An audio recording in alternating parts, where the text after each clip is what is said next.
Welcome back for another episode. Today, we're going to be talking about draft grades for the NFC East teams, going one by one here. We're going to start with the Dallas Cowboys.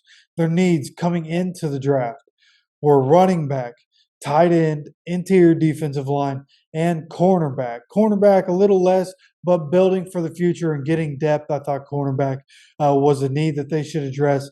And I mentioned interior defensive line. That's where they started in this draft. Round one, pick 26, getting Maisie Smith coming out of Michigan. A guy, I could be biased. I think he's a dog, just like I think tight end Luke Shoemaker coming out of Michigan is a dog.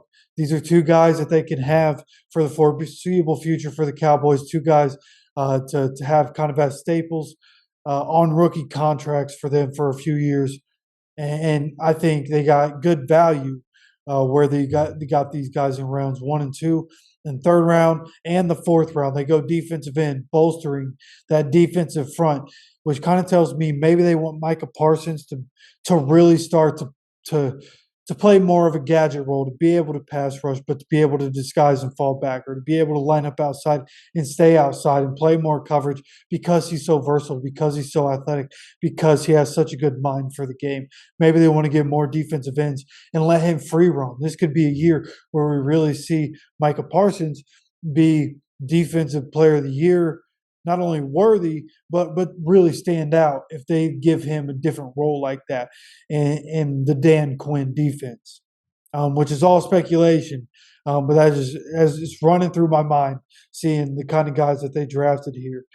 And then that you look later in the draft, they get a tackle, they get a cornerback, they get running back Deuce Vaughn out of Kansas State, which is a great story. If you go on Twitter at all or Facebook, you've probably seen the video of Deuce Vaughn's dad being able to make the call as a Cowboys employee to draft his son to the Cowboys, which was a need for them. And he's going to be behind Tony Pollard. You would expect Deuce Vaughn, even though he's a sixth-round running back, probably going to have an impact. He's a really good football player. And then they get more wide receiver depth in the seventh round with Jalen Brooks out of South Carolina. So it was a pretty good draft for the Cowboys. Nothing, really over the top, in my opinion, but they definitely hit on some needs. They got a little bit of depth. For me, it was kind of bland. I could be a little biased also. It's the freaking Cowboys. I'm giving them a C. I think you could probably get away with giving them, C plus, maybe even a B minus if I wanted to be more biased towards my Michigan guys. But overall, C plus at best for the Cowboys. For the Giants, their team needs going into the draft were wide receiver, cornerback, strong safety, and running back. And I put running back in there, presuming that Saquon, it's unclear right now if he's going to be there for the future. So I thought it was something that they might have to address in this draft. Now, starting out, the Giants went and got Deontay Banks, cornerback coming out of Maryland. It was very good. Like, I understand it's Maryland. They don't win a lot. Go turn on the tape. Like, this guy has everything you need, like ideal size for a corner. He has some speed. He has good ball skills. Like, this is a really good pick for the Giants, and it was a big need for them. Then you go to the second round. They go and get a center. John Michael Smith's coming out of Minnesota. The Big Ten breeds really good offensive linemen. I think this guy's going to be really good for them in the future. Could be a centerpiece for this offensive line for a really long time, and could really help Daniel Jones in this offense continue to excel. Go and get Jalen Hyatt. Trade up a little bit. Go and get Jalen Hyatt coming out of Tennessee in round 3, pick 73 overall. I think that was a really solid pick going to get him. Then obviously they go get running back Eric Gray coming out of Oklahoma in the 5th round. Get another secondary piece coming out of Old Dominion in the 6th round, and then finish in the 7th round with defensive tackle and safety. So I like what they were able to do. They filled positions in need and got outstanding value pretty much across the entire board. And the real question is, are the Giants ready to compete with the Eagles in the NFC East and in the NFC? And I really think they've made enough moves in this offseason that that's a real conversation. And we'll talk more about that as this offseason continues. And speaking of the Eagles, their team needs going into the draft were wide receiver, defensive end, and linebacker. Now, the Eagles have been doing great things in the draft. You might know they draft a lot of Georgia Bulldogs. Thing about Georgia Bulldogs, they've been winning national championships, and they are pumping out NFL talent on the defensive side of the football, especially. So you look at what the Eagles did. Jalen Carter, Georgia Bulldog, pick number 9. Pick number 30, edge rusher, Nolan Smith, Georgia. Round 4, pick 105, Kelly Ringo, cornerback. Dude is a dog. I can't believe he's winning the 4th round.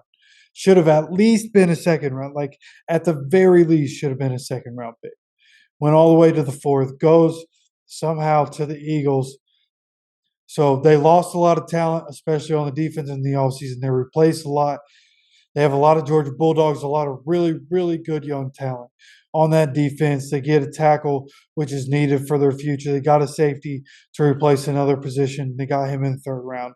They got another interior defensive lineman in the 7th round. So what they were able to do in this draft was incredible. Jalen Carter falling to them. Best case scenario for the Eagles, getting Nolan Smith as 30 because the injury is crazy, and the Eagles end up being the team that benefits. So right now, Georgia's just a feeder system for the Eagles, and they're going to keep pumping out great players to them. The Eagles get an A+ grade for me. Moving on to the Commanders, who needed linebacker, cornerback, safety, and quarterback coming into this draft. Coming in, they had 8 picks. Coming out, they end up with 7 players. So they were making moves to go get guys that they wanted. I think Emmanuel Forbes coming out of Mississippi State is a very good pick for them at round 1, pick 16.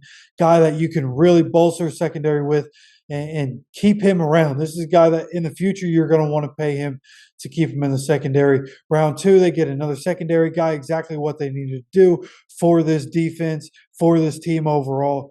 And they went and got a guy at Illinois, Jartavius Martin. In the 3rd round, they go and get a center. Exactly what they needed to do was upgrade the offensive line kind of as a whole, go and get a tackle in the 4th round. And then they finished the draft in 5, 6, and 7, going defensive end, running back, linebacker, getting some depth on the team. It was kind of a bland draft. I think they found value, but they got good depth, especially in rounds 3 and 7. But I think filling the holes in the secondary is kind of major key for those first 2 rounds again, especially getting Emmanuel Forbes. I think he's going to be really good.